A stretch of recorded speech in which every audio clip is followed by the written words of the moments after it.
Hi everyone. Um, I had to vlog about today because if I tried to write about today and put it in a book, it probably wouldn't sell, not because it's not entertaining, but actually because no one would actually believe that it had happened. Um, it's just been it's been one of those days. If you've ever had one of those days where you get up and you have all best intentions for it to be a really good day, and then all of a sudden it just goes completely wrong, and you turn around and think, I really shouldn't have got up this morning. And that's exactly what's happened today. It started off really, really well. My friend Colette, she came around for a haircut. It's just a little trim because we're actually doing the real haircut next week, which I'm going to do a blog about because it's really exciting. She's got waist length hair and we're going to be doing a whole new restyle, which is really, really cool. But anyway, I digress. She came around just for a tiny trim because she's going to her brother's wedding this week and she wanted to have nice hair for it. So we did that, and then we're standing in the kitchen having a chat, and the bear is making his breakfast, and he made like bacon and eggs or something, and he used the hob, and we've got an electric hob, so it's not the same as if you have a gas hob because you can't see the flame. And our cat Winnie decided to jump up and try and scrounge some bacon. And you know when you see a disaster happening and you think I can stop this from happening, and then you go to and it's too late. That's basically what happened. I saw it all happening in slow motion and there's nothing I could do about it. She tried to scrounge some bacon off of the bear's plate and she was standing precariously near the cooker. And as the bear turned round to say, no, you're not allowed, get down, she decided to then step back onto the hot plate and I heard her foot sizzle. It was really, really horrible. She jumped down and went running off into the living room, and we all went chasing after her and trying to catch her and everything, and she was obviously really distraught and in pain.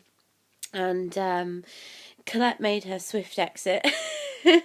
I think she felt like she had to go really because it was a bit of a drama, and yeah, so I said my lovely goodbyes to her, and then I went back to tackling the cat. And I've never seen. I mean, everyone go, I know it sounds really, really soppy, but I have such a connection with my animals, and you know when they're not right. And she just had this horrible look of pain on her face, and she was growling at us, which she never does, and she was hissing.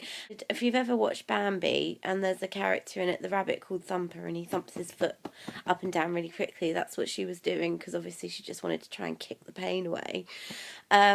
Well, that just went from bad to worse, really. She couldn't get away from it, and her breathing got really, really difficult. So we ended up trying to put wet cotton wool on it to try and cool it down. And in the end, we just kind of sat her on the sofa and let her have some space and just kind of, I know it sounds funny, but I was actually blowing on her foot at one point just to try and cool it down.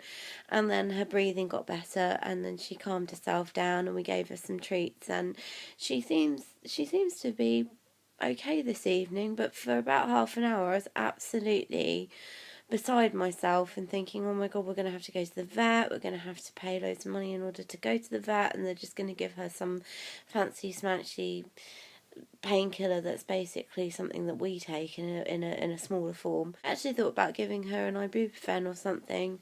Is that how you say it? Ibuprofen. I don't take it because I'm allergic, so maybe it's just as well that I don't give it to the cat. Either way, I'm not going to medicate my cat, but she's been fine. You know, they've got such resilience, and she gave her paw a little bit of a lick, and she actually sat on the sofa with it hanging off the side, trying to get it to cool down, I think, bless her. So yeah, she's been fine. So that was the beginning of the day. And then it just went on from there, really. I had to reschedule one booking because the cat saga took over time and I couldn't get to my first booking, which was a little bit annoying. But luckily they are really lovely and they've moved to Friday. Sorry, I've got an itchy ear. Then what did we do after that? Then I went to work, and everything went really, really smoothly. And then traffic hit. The traffic, I don't know what it is about Brighton, but at certain times of the day, I know it's like that all over, but things have got really, really bad down here.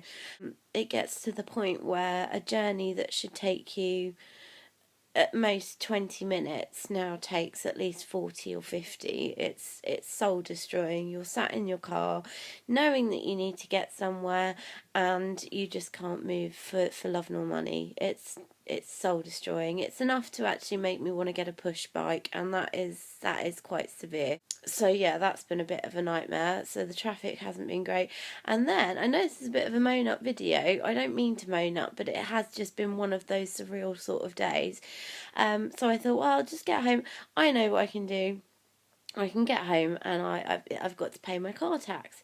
So I went to pay my car tax, and unbeknownst to me, my MOT certificate actually ran out on the 19th of this month, which means that I now have to get a new MOT in order to get my car tax sorted out. But I have a front headlight missing from my car at the moment, so I can't pass an MOT until I've got a new headlight. But the thing is, my car tax runs out on the 31st, so I technically have 24 hours to get a new headlight, to get a service on my car, and then to get a full MOT and have it pass, and then get in touch with the lovely car tax people, who are so considerate for busy working people like me, who find it very, very hard in order to get everything completely and utterly organised. That's just because I'm not a very organised person. I know that's no excuse, but some people just aren't. And as a result, I am having to run around and possibly borrow the bear's car this week, and walk and use buses and all sorts, which is just a nightmare when you have to be from one end of the city to another, and carrying a hell of a lot of equipment as well. So basically, if I could rewind 24 hours and just skip today, and possibly rewind back to the 19th of October and look at my MOT certificate and then get my tax, that would be even better as well.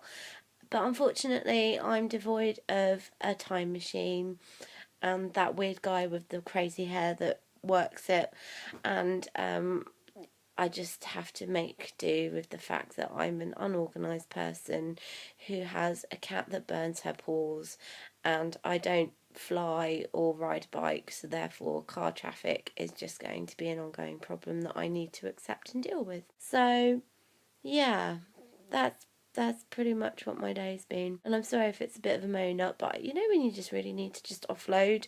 And the bear, he's on a night shift, so I can't really complain. He's out earning his crust, which is just as well, because my crust is going to be taken away and nibbled up by the car because it needs to be fixed. So yeah. So I'm going to wash my makeup off, because I completely forgot to do that, which is a bummer because I'm really comfy in bed now. So I'm going to get up and wash my makeup off, and then get back in and snuggle down and have a really good night's sleep, and then hopefully tomorrow will be much better. So fingers crossed. Okay, thank you for listening. Bye.